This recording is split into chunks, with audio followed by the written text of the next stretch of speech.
Hello friends, welcome to Moumita's kitchen. আশা করি তোমরা সবাই খুব ভালো আছো। আমিও খুব ভালো আছি। আবারও চলে এসেছি আরেকটি নতুন রেসিপির সাথে। আজকের রেসিপি ফলুই মাছের পাতলা টকের ঝোল, যেটা বানিয়েছি আমি আলু বেগুন দিয়ে। আলু বেগুন দিয়ে তো অনেক মাছের ঝোল খেয়েছো, এইভাবে পাতলা টকের ঝোল রান্না করে দেখো, সত্যি খেতে খুব ভালো লাগে। এটা এক ধরনের ফাঁকিবাজি রান্নাও বলতে পারো। তেল মশলাও লাগে না বেশি, সময়ও খুব কম লাগে। আর এই গরমের মধ্যে মুখের রুচি ফেরাতে মাঝে মাঝে এই রান্নাটা করে খাওয়াই যায়। যারা টক খেতে ভালোবাসো তাদের তো ভালোই লাগবে রান্নাটা। তো চলো দেখে নেওয়া যাক আজকের রেসিপিটি। নিয়ে নিয়েছি ফোড়নের জন্য 5 ফোড়ন, একটা তেজপাতা, একটা শুকনো লঙ্কা, আর নিয়েছি 1 চামচ কালো সর্ষে, 1 চামচ সাদা সর্ষে, আর 1 চামচ পোস্ত। এগুলোকে আমি খুব ভালোভাবে একটা মিহি পেস্ট বানিয়ে নেব। আর লাগছে লঙ্কা। না না, এতগুলো লঙ্কা ইউজ করব না, টক বলে যে খুব ঝাল দেব তা না। লঙ্কাটা তোমরা তোমাদের স্বাদ মতো ইউজ করো।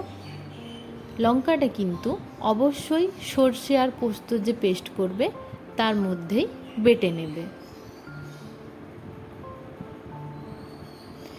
আর নিয়ে নিয়েছি 3টে আমচুর। আমচুর যে পরিমাণে টক সেই পরিমাণেই তোমরা কিন্তু ইউজ করবে। আমচুরগুলি যদি খুব টক হয় তাহলে 2টো দিলেই যথেষ্ট, আর যদি একটু কম হয় 3টেই যথেষ্ট। এটাকে বেশ কিছুক্ষণ ভিজিয়ে রাখবে। নিয়ে নিয়েছি ফলুই মাছ। ফলুই মাছ আমি এখানে নিয়েছি 5 পিস মতো। নুন হলুদ মাখিয়ে খুব ভালোভাবে ভেজে তুলে রেখেছি। ফলুই মাছ ভাজার সময় কিন্তু তেল ছিটে আসে খুব, তাই খুব সাবধানে ভেজে নেবে। আর নিয়েছি আলু। আলুটাকে আমি হাফের একটু বেশি সেদ্ধ করে এটাকে ভেজে নিয়েছি। ভেজে একটা পাত্রে তুলে রেখেছি।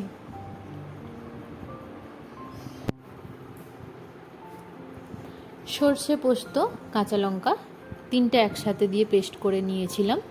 মিক্সিতে পেস্ট করেছিলাম, সেই জন্য মিক্সির যে বোলটা সেটা ধুয়ে জলটা দিয়ে দিয়েছি, সেই জন্য এত জল জল মনে হচ্ছে। চলে যাব নেক্সট স্টেপে। বসিয়ে দেব কড়া বসিয়ে এতে দিয়ে দেবো 2 টেবিল চামচ তেল, 5 ফোড়ন, তেজপাতা, শুকনো লঙ্কা। ফোড়নটা খুব ভালোভাবে ভেজে নেব। তারপরে দিয়ে দেব পোস্ত আর সর্ষে বাটাটা, দিয়ে দেব আমচুরটাও,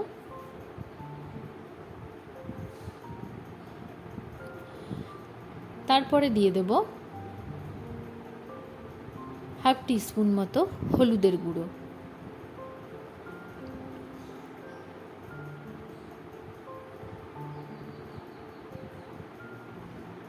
হলুদের গুঁড়োটাকে দিয়ে খুব ভালোভাবে মিশিয়ে নেব।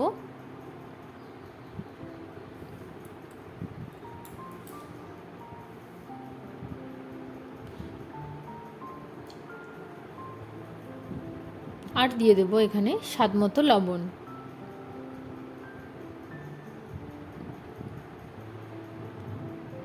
দিয়ে এটাকে বেশ কিছুক্ষণ সময় ধরে একটু কষিয়ে নেব।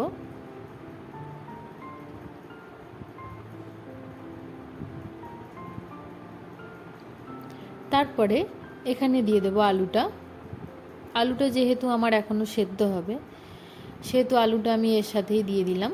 তার ফলে আলুটাও সেদ্ধ হয়ে যাবে আর মশলাটাও কষিয়ে যাবে। মশলাটা কষানো হয়ে গেছে।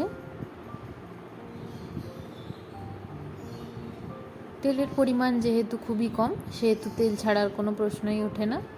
তারপর এর মধ্যে দিয়ে দেব বেশ কিছুটা জল।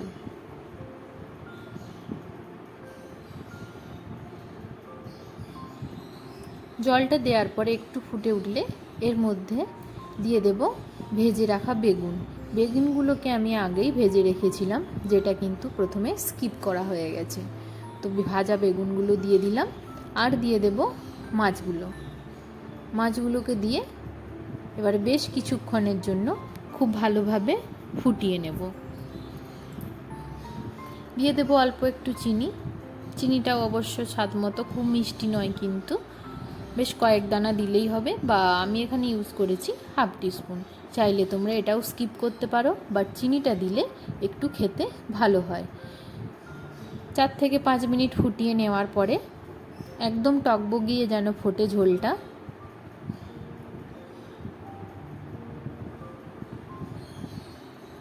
4 থেকে 5 মিনিট এইভাবেই ফোটাবে। তাতে আলুটাও সেদ্ধ হয়ে যাবে, সব জিনিসগুলো খুব ভালোভাবে সেদ্ধ হয়ে যাবে। এরপরে নামিয়ে নেব একটা পাত্রে। রেডি একদম।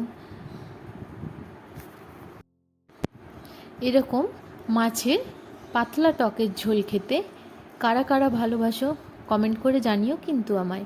আজকের এই রেসিপিটি তোমাদের কেমন লাগলো প্লিজ কমেন্ট করে জানিও। যদি ভালো লেগে থাকে অবশ্যই লাইক করো, কমেন্ট করো, শেয়ার করো। চ্যানেলটা যদি ভালো লেগে থাকে অবশ্যই সাবস্ক্রাইব করো। আর নতুন নতুন রেসিপির ভিডিও পাওয়ার জন্য অবশ্যই কিন্তু চ্যানেলটাকে সাবস্ক্রাইব করতে হবে। তো আজকের মতো এই পর্যন্তই। সবাই ভালো থেকো, সুস্থ থেকো, সাবধানে থেকো। আবারও আসবো নেক্সট কোনো ভিডিও নিয়ে। ফলো করতে থাকো মৌমিতাস কিচেন।